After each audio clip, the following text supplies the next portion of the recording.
Welcome, everyone. I'm Paul Alivisatos, president of the University of Chicago. Thank you for joining us here tonight, both to those in the room and to those of you who are watching online. I would like to extend particular appreciation to our leaders from the Chicago Police Department who are joining us this evening. Superintendent David Brown, Chief Brian McDermott, Deputy Chief Fred Moline, 2nd District Commander Joshua Wallace. Since the tragic events of last week, we have truly appreciated your partnership and that of the mayor and aldermen. You have worked closely with our wonderful UCPD colleagues, to whom I also express my gratitude. Before beginning our program and introducing our speakers, I want to share a few personal reflections. We gather here tonight still grieving for Zheng Shouxiang, Dennis, his family and friends. As members of the University of Chicago, we are connected in our love of creating and sharing new knowledge, in our academic pursuits, and in our visions for a better world. When a community member is struck down, we lose a part of ourselves. The void left by the loss of Dennis and the promise of his life will never be filled. We share in the grief felt by Dennis's family and friends and those in our immediate campus community, as well as throughout our neighboring communities across the South Side, where too many have been victims of violence. The problems before us are critical, and it's important for me and all the other leaders here with me tonight to listen to you about your thoughts and concerns, and for you to know that we are listening. I would like to state unequivocally that safety is my top priority. We are diligently working to make it safer on and around our campus. We have immediately increased enforcement activities aimed at reducing violent crime and improving pedestrian safety. We will discuss tonight how we are strengthening our physical presence on and around campus, formalizing a new operations center, expanding transportation options, and establishing a victims services unit. We will also discuss how expanded technology can support our safety efforts. I've been hearing from you, our campus community, as well as from Southside neighbors, that you want more cameras and license plate readers around campus, as well as in neighboring communities. We will be working closely with the city and local aldermen to help make this happen. We are also committed to partnering with the city and local aldermen to explore other strategies to slow speeding traffic through our streets. Tonight, we will be discussing law enforcement because we are joined by senior leadership of the Chicago Police Department. In coming days and weeks, we will also explore with you the other critical aspects to our approach. We recognize that we need to partner with our community in a consistent effort to reduce violence, improve health and education, and create economic opportunity. Joining me tonight, our Associate Vice President for Safety and Security, Eric Keith, to discuss steps that are being taken right now by the university to address safety and security concerns on campus, as well as Chicago Police Superintendent David Brown to talk about how the city is partnering with the university to enhance security measures around campus. After everyone is finished with their remarks, we will open the floor to questions from our in-person participants and share pre-submitted questions from online viewers. Paul Rand, our Vice President of Communication, will be moderating the Q&A section.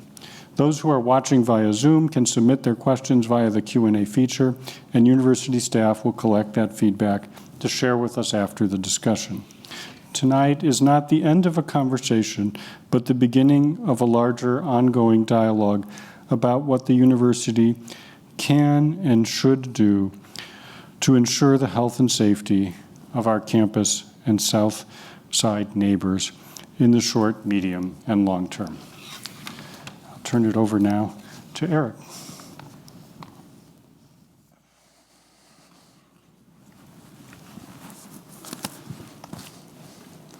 Thank you, President Alivasatos. I'd like to again offer my condolences to the family and friends of Dennis Jang. Over the past 8 days, building on the extensive reforms we have implemented over the past decade, the members of the Department of Safety and Security, including the University of Chicago's Police Department and our campus and community safety ambassadors, have worked tirelessly to put immediate additional measures into place to enhance the safety of our community. This is a task that we take extremely seriously and one that has the full support of our university's leadership. As President Alivasatos stated, safety is an absolute priority for this university. We have received a wide range of input from all parts of the university community and from residents of the South Side. I am personally reading many of these suggestions, and our department will continue to take them into account as we develop responsive plans. As I mentioned on last week's webinar, we have already taken tangible actions in response to last week's tragedy. Our strategy is twofold. We immediately expanded our current resources and are now pursuing new and innovative partnerships and initiatives to address our safety challenges. Here's what the various units of our department have done since Tuesday. UCPD immediately increased foot and vehicular patrols on and near campus in strategic ways, which included working in collaboration with CPD to conduct joint directed patrols focused on robbery, reduction, as well as joint traffic missions focused on targeted traffic safety concerns. I, along with UCPD leadership, met with local elected officials and CPD leadership, including Superintendent Brown, where we agreed to collaborate on long-term strategic plans to address crime in neighborhoods surrounding campus, where, as a reminder, UCPD serves in a secondary supportive role. UCPD worked closely with CPD detectives to provide all camera footage and data from university-managed cameras and license plate readers associated with this incident. As you know, CPD announced that a suspect has been charged in Dennis's murder. We recently announced the expansion of our Lyft Ride Smart program to 7 nights a week through Wednesday, November 24th, but we are currently evaluating any long-term changes to this pilot program for implementation after the Thanksgiving holidays. The response to the Lyft program has been overwhelmingly positive, and so far this quarter, students have taken over 23,000 free Lyft rides. These strategies, though, are for the immediate term, but we are committed to doing more. As President Alivasatos briefly touched on, some of the long-term strategies we are implementing are a 24-hour UCPD Strategic Operations Center that will allow UCPD to make real-time and proactive adjustments to police and security deployments while also improving emergency communications. A victim services unit that will work closely with UCPD detectives and CPD detectives to provide victims advocacy and support for serious crimes reported to UCPD regardless of whether or not UCPD is the investigating agency. Ensure continued collaboration with CPD on daily violent crime suppression strategies, as well as addressing the unique challenges and demands of providing police services to a comprehensive medical center. Improvements to the already robust technology systems, such as cameras and license plate readers that exist on or immediately adjacent to campus property. And then finally, long-term improvements to the university's subsidized transportation network. One goal of today's event is to discuss the public safety work we are doing in partnership with the Chicago Police Department. Superintendent David Brown and his staff will speak about these efforts in a few moments.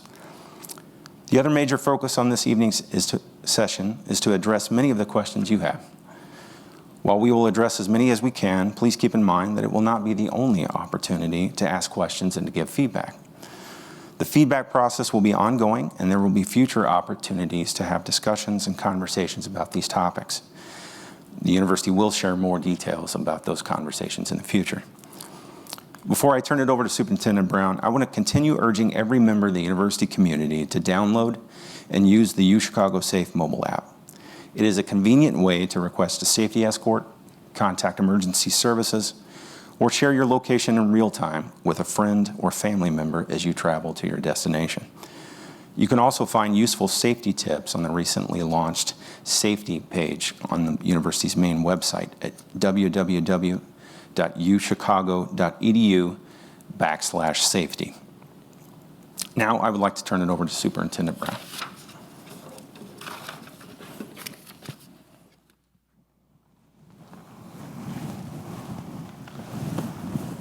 Thank you so much for having me and taking the time out this evening to discuss all of the public safety concerns you have with us. I'd like to start by recounting the incident that led to Shaosun Singh's death on the robbery murder. So a few days before the murder happens, the suspect, we know now, steals a car out of Markham, Illinois. He steals this car and has this car for several days before this robbery occurs. He approaches Mr. Zing and he tries to rob him. There's an altercation and this offender shoots and kills Mr. Zing, gets back in the car and flees. Some of this is caught on University of Chicago's pod cameras.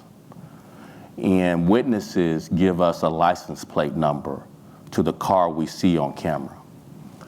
Because we have LPRs, license plate readers, in and around this area, we then began the investigation of backtracking where this car had gone before, during the incident, and after, to try to get locations we can search to see if there's a frequent location this car went based on license plate reader locations.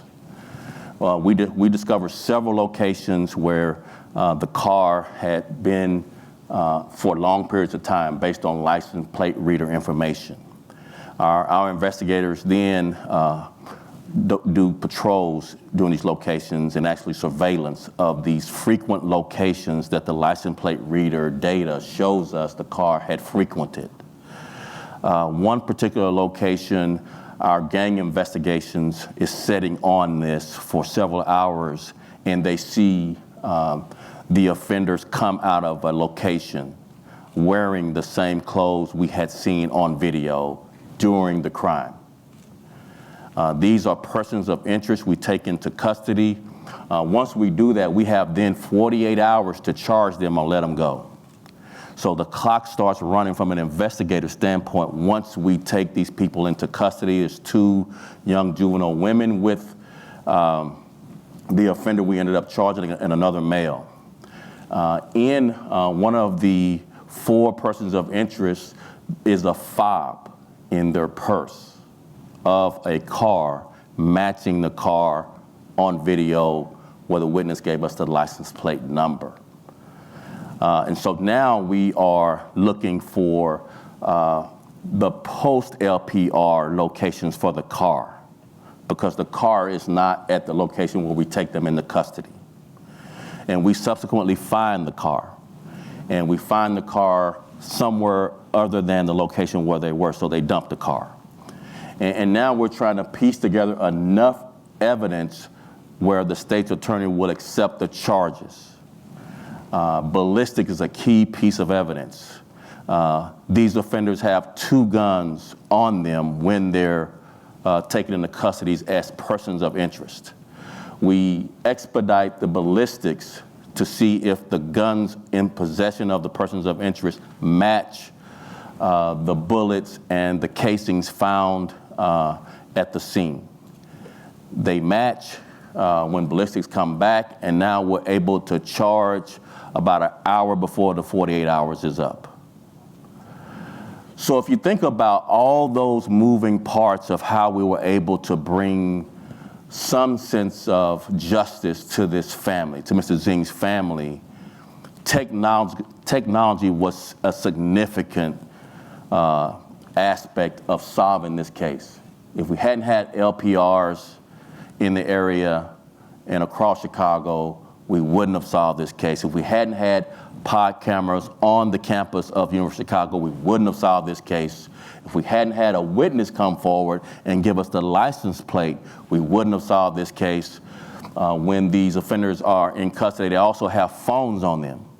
So at the point we were able to charge, now we're able to get into the phones because we got a judge to sign a search warrant, and the phones had additional evidence that helped us charge these suspects. So, you know, without question, this idea of more license plate readers, more pod cameras will make us all safer. Without question, it'll make us safer. So we are urgently looking for places to put more cameras, both outside the campus of the University of Chicago and on the campus of Chicago, where we see the value of technology. Now, there is a privacy concern that's been expressed off the campus in the neighborhood.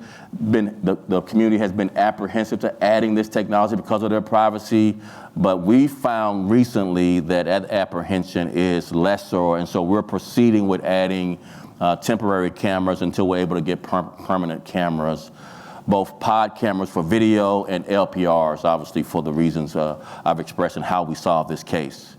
In addition to that, all the things that Eric expressed about the collaboration between Chicago Police and University of Chicago Police is something that we've expanded, where we do joint missions or joint things together to include walking beats, traffic safety missions. The more we can have a larger presence to include walking beats will add to not only the safety, but your perceptions that you're safe. You can be safe and still have a perception of fear and safety because you don't see the police enough. And so we know that's important for you to see us more.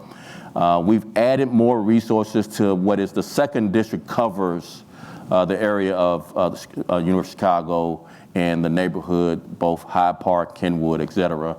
So we've added more Chicago police officers to the 2nd District.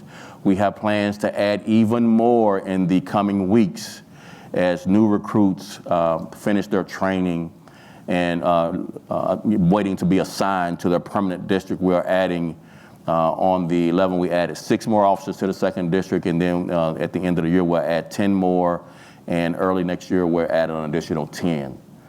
What we want to have is some permanent walking beats in and around this campus, permanent. We want some permanently assigned officers to this area. It's one thing to have officers assigned coming from another part of the city. They're not familiar. It's a stopgap.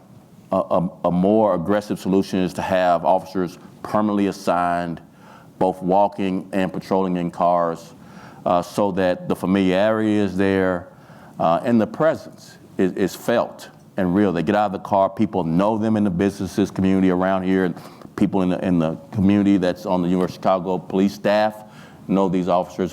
And just I'll close with this. I have the Chief of Patrol here, Brian McDermott. I have the Area Deputy Chief, Fred Million here, and I have the 2nd District Commander here, Josh Wallace. Although the president called him Joshua, I thought that's reserved for his mom, but yeah, this Josh Wallace is what we call him. I'm so sorry. Yeah, no. And we have Deputy Chief of the Bureau of Detectives here. We wanted you to see how important we're taking this. This is important to us. We're dedicated to this. And before I take my seat so we can go on with the program and take questions, Chicago police officers have taken more illegally possessed guns off the streets of Chicago than we ever have, more on record. 10,700 guns have been taken off the streets of Chicago. In addition to that, we've solved more homicides this year than we have in 15 years. The ask I have of you all listening to me is the precursors to violence are these people who illegally possess guns or have violent backgrounds. We want your help in influencing our courts and our back-end justice system to have more serious consequences for those precursor crimes to violence. What this offender did before he murdered Mr. Zing, he illegally possessed a gun. And if there was a serious consequence that influenced his behavior to illegally possessing that gun, it might have deterred Mr. Zing's death. So that's my ask of you before I take my seat. Help us influence the courts on having serious consequences to the precursors to violence, illegally possessing a gun, previous violent criminal history, need to have high bonds and no bonds so that we can all be safe in this city. Thank you. Very good. Thank you, Superintendent Brown. We're going to now begin the Q&A section of tonight's event. And while there are many different types of questions that we could ask and probably answer, we're going to focus really on the whole ideas of keeping the community safe here, keeping the neighborhood safe, and focusing our questions along those lines. If you are watching via Zoom, please ask your question via the Q&A function, and questions will come in. We have many, many questions. We've tried to aggregate some of these and bring them together. I wonder if I can start, and thanks for all of you for the comments that you've shared, but I wonder if I can start with Superintendent Brown and Eric Heath. Talk a little bit about how UCPD and CPD have been working together in the past, and maybe dwell a little bit more on what's going to be changing. What are people going to see as a difference? You want to take the first, Eric? Yeah, absolutely. Thank you, Paul, for asking the question. You know, as always in the past, we've worked very closely with both the 2nd and the 3rd District.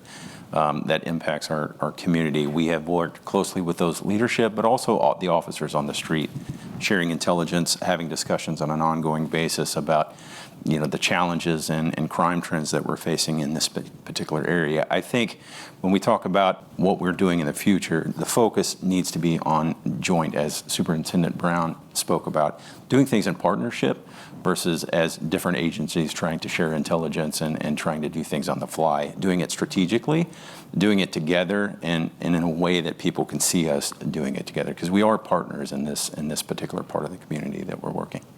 Okay. And I would just add, and actually we have a weekly mayor's meeting and we discuss this very subject.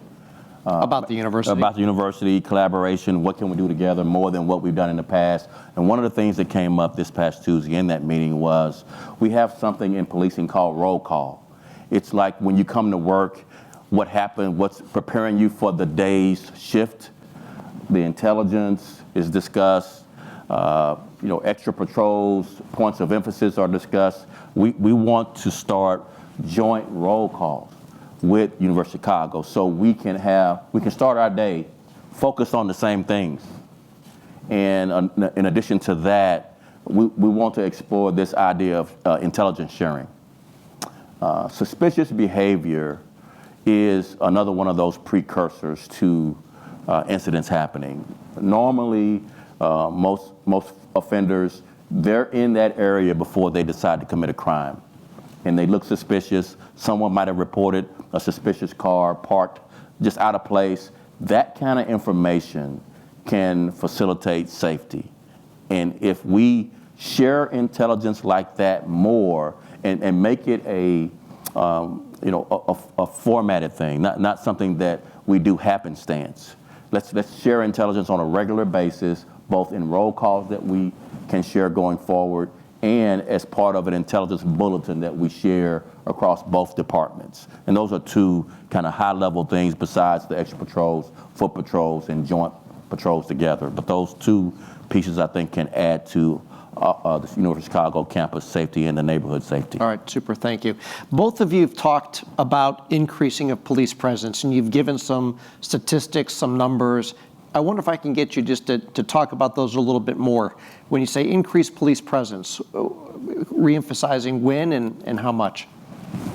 I'll go first this time. I guess we'll trade. All right. So I'm gonna stick with the incident that happened that cost Mrs. Zing's life.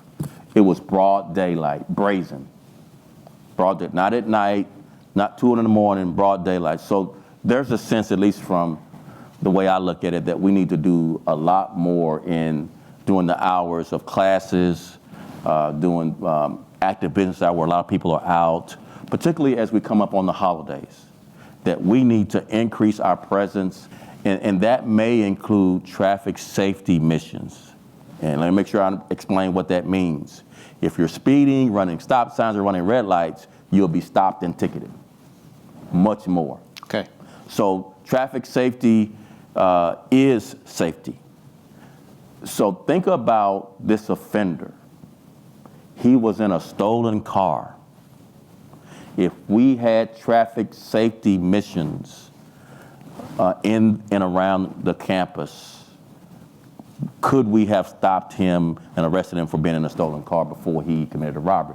So the more traffic safety missions, the more likelihood you are to deter offenders and or capture them before they're able to commit a crime, because offenders are always doing something to break the law. They just are. They are just people who break the law. They run stop signs, they run red lights. But that was a red flag to anyone who's just a reckless driver that's listening to the sound of my voice.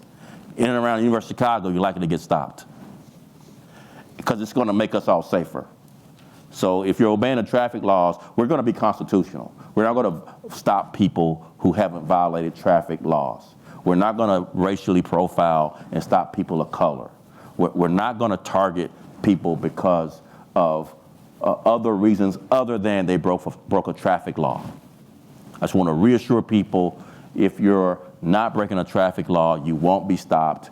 If officers are violating our direction, we'll hold them accountable.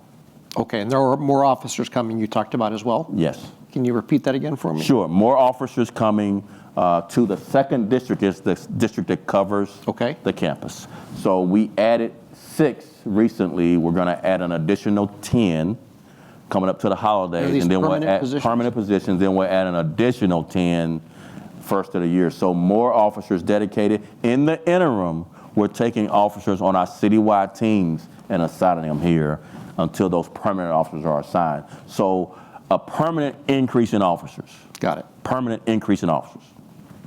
And Eric, you've got some growth coming, I guess, as well, if that's the right word for it.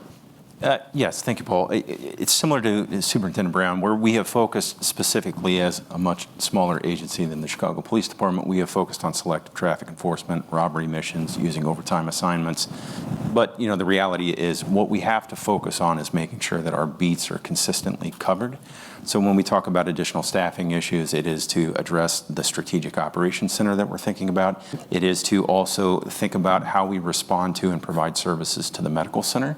You know, the focus for us is making sure that we have beat accountability, that we have consistent presence, that we're working closely with the Chicago Police Department and collaboratively as well, but also doing so and having the staffing levels to ensure that that continues regardless of the impact to other areas of campus or the impact to the medical center. So when we talk about staffing, it's not necessarily or always generally focused on the extended patrol area. It is the variety of different functions that we... Can I add one more thing? Yes, sir. So we have a mission that we do called blue light missions. Blue light missions are, if you notice, our March squad cars have blue lights. And when we activate those blue lights to stop someone on traffic, that's how we pull people over. Well, we have those blue light missions not focused on traffic stops, just to increase our presence at night. So that's another thing that we're doing in and around the campus to improve our presence. People see those blue lights from a long distance away. It deters criminals from coming into the area. So you all might see a lot of blue lights just on. Those are not traffic stops. Those are to increase our presence to deter criminal offenders from coming into the area. So blue light missions are very effective at deterrence. And we'll be adding that to our suite of things we'll be doing beyond just the traffic safety stops. Okay, thank you. Not only in the room, but on Zoom, we have students, we have parents, we have community members, we have faculty and staff. And President Alvarado, you've talked about this being a top priority for you. Can you talk a little bit more how you think about safety, and is that shifting a little bit as you've been coming into your new role? Well, Paul, safety has been on my mind since before I came into my role, but clearly we're in an environment now where we've just had many more violent events all through the summer before I joined the campus. You know better than I what has been going on. And last week's events are ones that I think have shaken our community. And so that's why I wanted to make the statement I did today, the really strongest statement I possibly can, that safety will be my top priority, and I'm going to work in partnership with Eric and UCPD, with our CPD colleagues, as well as with our aldermen and the mayor and others, to do everything we can to ensure that safety. Look, it's such a fundamental priority, and we have such an amazing academic community. We have such an amazing community here at the university, as well as all of our neighbors are such amazing and wonderful people. We need to make sure that we have a safe environment, so then we can go and do all the special things that we're capable of together. Okay. If I'm a parent of a student, which I am here, if I'm a student here, what is it that you say to folks of what should they be thinking and doing now? How can they come with a confidence? I think they can come with, they can really come and be here and thrive. And this is a very special place. It has an amazing culture, an amazing approach to learning and to sharing of knowledge. And it's a place of great optimism and energy. And we invite all parents and current students to be part of the conversation about what will help them to feel like they can be safe and do their best work here. But I think all of us who are here know what an amazing place this is and how wonderful it is. And we welcome people from all over the world to be with us. I want to just say a few words to Please. Our Chinese community about the great sorrow that we feel about the loss of Dennis, but also to know that students, faculty, alumni, friends, partners from China, we welcome all of them here, and this is a wonderful place for them to come and to be with us. Tonight we want to send the message as clearly as we possibly can that they will be safe here doing their work, and they will be in an amazingly wonderful place and have great success here. Superintendent Brown, is there anything that you would add to communicate to the folks that are watching? I would just add to the students, particularly the Asian students here listening, you have our deepest condolences. We share your pain, and we grieve with you. And we're committed to doing everything we can to protecting all of the students of University of Chicago. And lastly, we know this pain. We lost one of our officers this year, Officer Ella French, who was trying to take an illegally possessed gun off an offender who had a criminal history of robbery and was shot and killed, and her partner was seriously injured. So we're willing to sacrifice everything to protect you, to include the ultimate sacrifice of giving our life to protect you. And we share your grief, and we share your pain, but we are committed to protecting you. Committed. Thank you. Thank you for adding that. When we were talking about some of the traffic patrols and other things, Superintendent Brown, that you're talking about, you brought up the question proactively of being purposeful and thoughtful, not about racially profiling. But I think how do we ensure that for students and black and brown students and our community members, that they aren't being unjustly targeted by police, both in the community and I think, if I can as well, Eric, on campus? So one of the things that, I try to be as honest with people as I can. So I'm a person of color. I've been black a long time. So we just don't tolerate that behavior from police officers. We hold them to a higher standard, and we will separate them from employment if there's any bias in their police enforcement activity. We emphasize this. As you know, we're under consent decree because of some of the behavior in the past. And I came here 18 months ago to ensure that we continue to build trust in the community, and that means holding officers accountable. And I'm dedicated to that. I'm here for that very purpose. Okay. And you can be rest assured, you bring those types of complaints to us, we'll take swift action. Okay. Eric, same question, please. Sure. As Superintendent Brown said, I couldn't have said it any better. Accountability is absolutely paramount.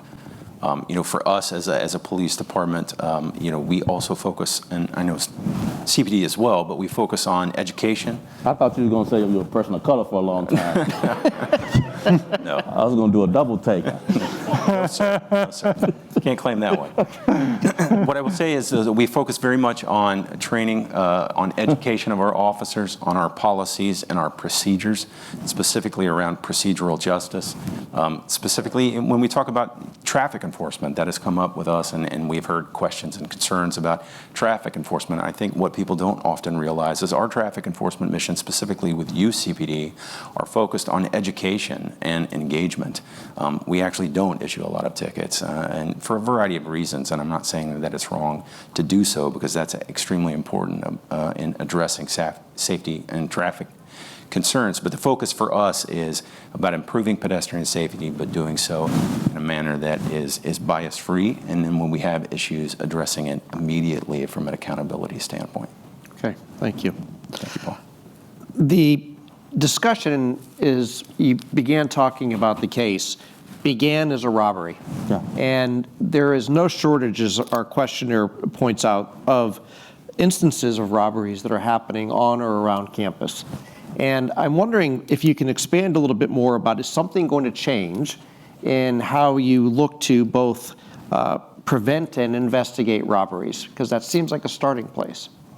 Yeah, and I briefed the case and did a TikTok of the case so that you could get a sense of the sense of urgency we have when we have a case like this. Okay. That it's an all hands on deck, 24 hours, 7 days. But when we get persons of interest, we have 48 hours, or we have to cut that person loose and start over with the case. So we committed everything to solving this case like we do other cases. Right before I came here, we had solved an armed robbery, double homicide, that we were doing a press conference on.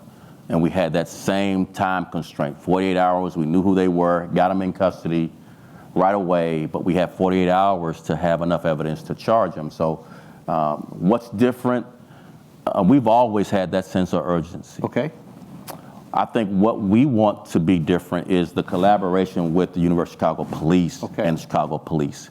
We want a different collaboration on robberies, on investigations. I think the intelligence piece I mentioned should be a significantly different collaboration. We should do more and more intelligence sharing. We should make it seamless. We should make it electronic, where we see the same suspicious types of 911 calls that you see on a daily basis in our roll calls when our officers come to work that are dedicated to this area, that we all on the same page looking for the same suspicious. And when we have incidents occur, that it's easier for us to work together on those incidents, God forbid if something similar happens. But we want to be able to deter as much as we can. So the collaboration will be the more significant thing, different when we're talking about robberies and investigations going forward. Okay. Yeah. Can you build on that a little bit, please?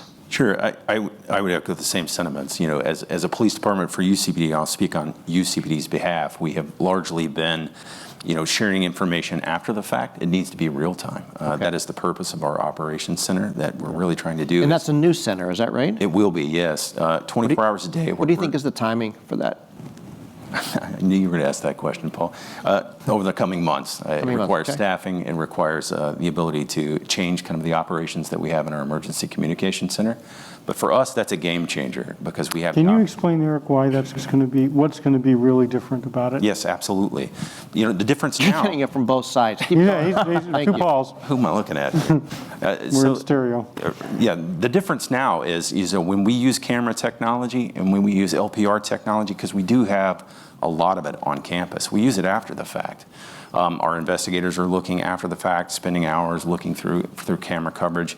We don't actively monitor cameras. In that operations center, that's going to change. When we use intelligence, we use it on a daily basis, but at the end of the week, we do a CompStat program where we're saying where are the issues happening, how can we adjust patrol and security staffing. At the time when we're talking about the crime statistics, the difference in an operations center is we're making those changes in real time, but more importantly, sharing in real time with the Chicago Police Department about the things that we're seeing. And then, you know, realistically, talking about sharing access to cameras and sharing access to LPR data and sharing access to the things that we're seeing in the alerts that we're getting from our data immediately and in real time with the Chicago Police Department. Okay. That's a paradigm shift for us. Okay, that is different. Thank you. President Albasados, there's been a number of questions, probably not surprising, that have come in that are wondering if they look at other campuses, and if some folks reference USC, Johns Hopkins, some other urban campuses, and wondering if we're ever going to consider any types of barriers to protect the university, getting into campus, getting around campus. How do you think about those types of questions and barriers? In my inaugural address, I spoke about the engaged University of Chicago. Okay. I think there's a history where the university, with all of its academic excellence, also was looking inwards. And I really see us as being partners with our community. We're connected. This whole conversation is about being connected between our university and the city that embraces us and that we're a part of. And we have wonderful communities around the university. They're our partners. Tonight's conversation isn't focusing on all the ways we can focus on things like more bringing jobs, education, how we can partner on health disparities, how we can do so many other things that are really important for all of our futures. And I don't want us to have a wall. We're part of this city. We're not separate from it, and we're engaged. And I just hope everybody feels that from us, that good energy from us about what we can do together, because there's so much that we can do. We do have to make sure that we're taking care of safety. We can't be engaged partners if we aren't safe or if we don't feel safe. Then we can't be good partners. But the partnership is as much a part of why we're here as anything else. We're not going to build a wall. Okay, thank you. Eric, if I can ask this question, because it was described that the recent incident and murder was near campus. We have on campus, near campus, off campus. Mm-hmm. Can you talk about how your patrols work in relation to the community and how we think about that in relation to the campus? Sure. So from the University of Chicago Police Department standpoint, we kind of have two core areas. We have our geographical campus areas. So when we talk about on campus, or versus off campus, that language really pertains to the Clery Act and what our requirements are with. What is a Clery Act? So the Jean Clery Act is an act that basically requires universities to include its police departments to classify and report on crime, but specifically also address emergency and communications and timely warnings to your community. So can I pause you on that one? Because we get questions about when do alerts come out? Are they fast enough? Some people think they're not fast enough. Sure. How do we manage that? Sure, absolutely. And those alerts, when we talk about a C alert, which is kind of our mass notification system, we talk about our timely warning system, which is our security alerts. They are specifically focused to campus and Clery geography as defined by the act that requires us, and basically tells us when it's appropriate or when we should be notifying our community via a mass text or via an email or some other method with regards to timely warnings. Off campus, it's a little bit differently, and that is specifically because we are serving in a supporting role to CPD in our extended areas of Hyde Park, Kenwood, as well as Woodlawn to the south of our campus specifically. And in that particular manner, we look at communications as a way of informing people about the various incidents that are reported to not only CPD, but also UCPD, and we do so in a variety of different ways that can also be found on our website. Okay. I can for just a moment switch into transportation. And you've mentioned, but there's many questions about the LIFT program, which you mentioned has gotten some strong traction, but people wonder about how can it be expanded. It doesn't feel like enough. Sure. And can you talk about that and also the shuttle system, please?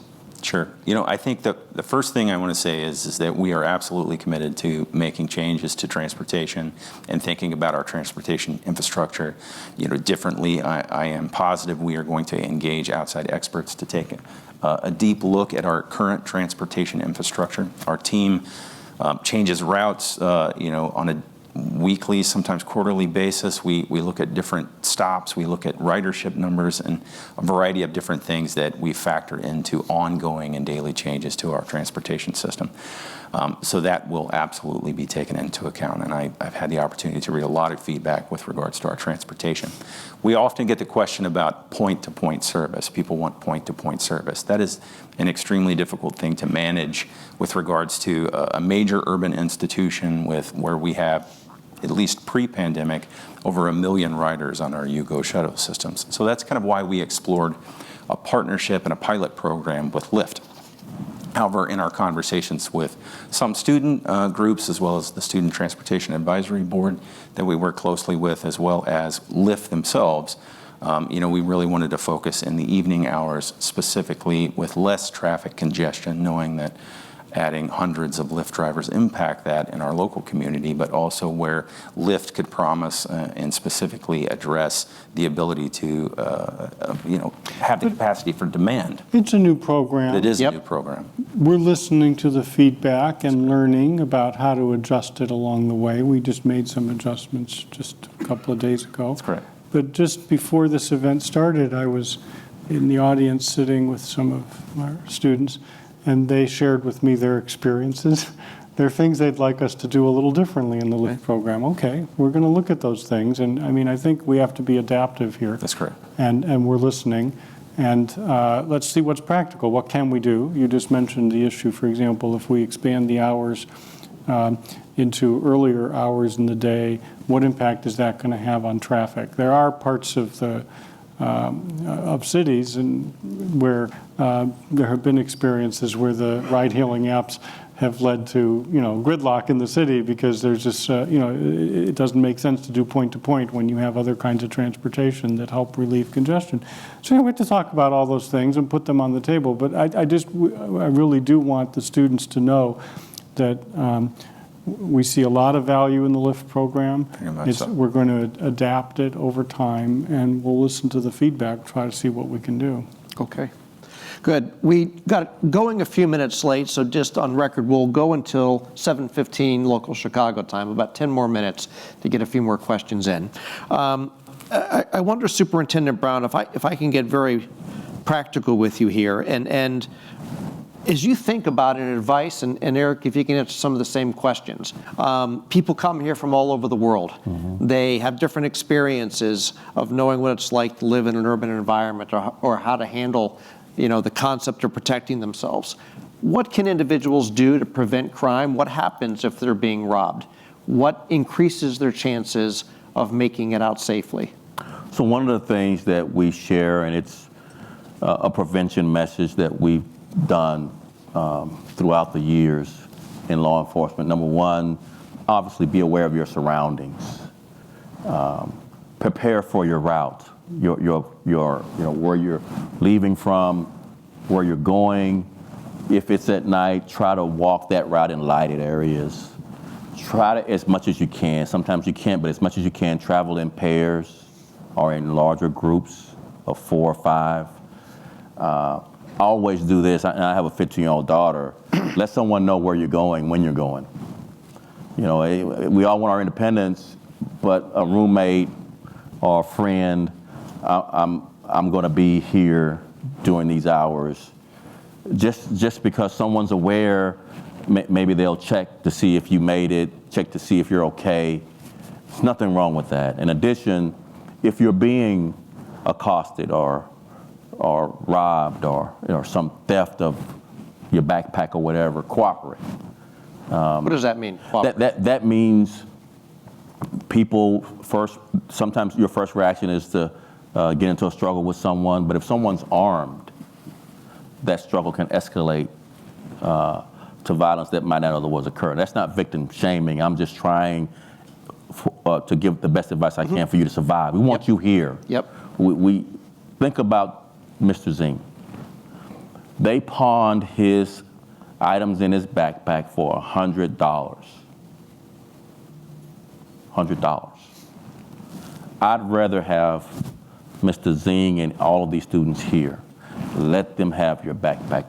I suggest to people, if they ask for something, toss it and try to walk away, run away,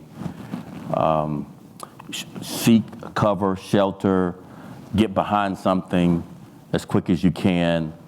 Try not to engage verbally or physically as best you can, so that we want you to survive. We want you to do all those things to survive. So travel in groups, travel in pairs, let someone know where you're going, lighted areas at night, let someone know your route. Okay. Anything you want to add? Oh, those are exactly great tips. I think as I mentioned, we have a website at the university's website that has safety tips, specifically about living safe in the city, but then also checking out our website where we have a host of information around transportation options, and download UChicago Safe mobile safety application. Okay. We've got just a few minutes left. We're going to all hold ourselves accountable to this. We've made some commitments here. I wonder if I can just go formally back and say again, in the short term, we're going to see this, this, and this. Longer term, we're going to see these things. Eric, can I start with you, please? Sure. In the short term, we have increased presence with our police department. We are working very closely with our partners in our campus safety and community safety ambassador program to ensure that staffing is adequate for our security officers. We are working very closely with Chicago Police Department on joint missions to include robbery reduction and traffic selective enforcement. Okay. But in the long term, we are committed to changing the way we police, both proactively and from an intelligence standpoint, as well as looking at a variety of different changes to our public safety functions. Okay, great. Please. More presence, foot patrols, number one. I mentioned traffic safety missions, that's traffic stops for traffic violations. And I mentioned blue light missions, which is presence, not traffic stops or tickets, just more presence. In addition, collaboration with University of Chicago Police in their roll calls, intelligence sharing, information sharing, real time, and we want to put up temporary pod cameras on the off-campus side and LPRs on the off-campus to really complement what University of Chicago has, much more than we have today. Okay, super. And finally, President Alvarado, I know this has been something you have felt very deeply over the past week, and I wonder if there's just anything else you want to just kind of wrap us up with here. We do feel the loss. It's really none of us can speak the full words of the loss of Dennis, and we will, in the short term, we'll have this new partnership with CPD and UCPD, not a new partnership, an enhanced partnership. It's been going on for a long time. But we will build on that, and we will take many measures, as you have heard tonight, to ensure safety. But also, I want people to know that we will be strong partners with our neighbors, with our friends in the community. We will be strong partners with them to help create a vibrant, healthy environment in our city and in our neighborhoods nearby. And that's, there's some things we can do in the shorter term on that, but that's also something that is it's a challenge that will take us time, and we have to listen and do it together. So I want people to know that we will engage with law enforcement. We will do what we are talking about tonight to ensure safety, and we also will be hosting events in the near future to talk about how we can build community partnerships together and how, in the long term, we can create the kind of strong neighborhoods, strong friendships, strong partnerships that we all want. Okay, thank you. If I can thank you, Superintendent Brown, for making time out of a very busy schedule, and for your colleagues that have joined you tonight, and thank you both for coming. This was pulled together really relatively quickly, and so thanks to all of you with so much going on to make time to be here in person or to join us online. We didn't get to all of the questions, but I can assure you that things are developing, they're evolving. We will commit to giving regular updates. Hopefully we can have you back as we continue to talk about progress. We've got some pretty firm commitments of things that we're working on, and we'll work to share updates on those things as well. So thank you very much.